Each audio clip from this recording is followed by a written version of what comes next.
La mise en œuvre d'un conduit de fumée en terre cuite est encadrée par le DTU 24.1 fumisterie applicable depuis février 2006. Il impose l'utilisation de boisseaux de marque NF, le montage avec un mortier bâtard, le respect des distances de sécurité entre l'extérieur des boisseaux et les matériaux combustibles, 10 cm pour les boisseaux traditionnels et 5 cm pour les boisseaux Calisol, et une élévation du conduit en sortie de toit supérieure au minimum de 40 cm par rapport au faîtage. Il convient tout d'abord de repérer le passage du conduit de fumée depuis le sol jusqu'à la sortie de toit afin d'éviter toute mauvaise surprise au cours de l'élévation du conduit. Si c'est possible, se servir d'un cordex pour visualiser le tracé du conduit. Procéder au début de la mise en œuvre en respectant le sens de pose des boisseaux, la partie mâle toujours tournée vers le bas pour respecter le sens d'évacuation des fumées. Commencez par réaliser un lit de mortier et caler le boisseau porte de ramonage partie mâle tournée vers le bas avec des petites cales de bois pour ne pas écraser le mortier. Poursuivre l'élévation du conduit en veillant toujours au bon sens d'évacuation des fumées indiqué par une flèche sur les boisseaux. Régler chaque boisseau horizontalement et verticalement avec le niveau et le fil à plomb. Positionnez le boisseau prise de fumée à la hauteur désirée. Si indispensable de réaliser un dévoiement, un seul par conduit de 20 degrés maximum, il doit être mis en œuvre en ménageant une reprise de charge.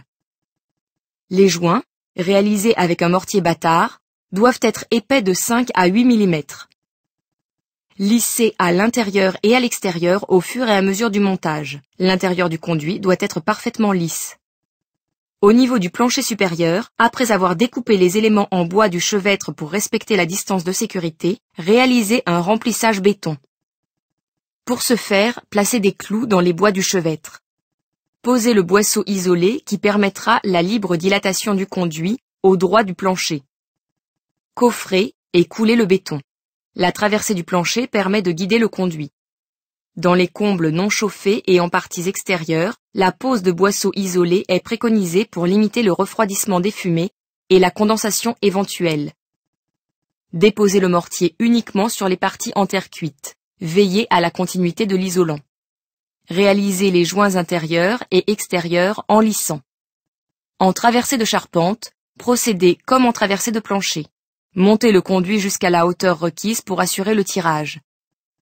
Scellez la dallette et le mitron, enduire. Dans le cas d'un départ sous plafond, deux possibilités. Soit la réalisation d'un chevêtre en traversée de plancher et le blocage du premier boisseau traditionnel au mortier, emboîtement mâle tourné vers le bas.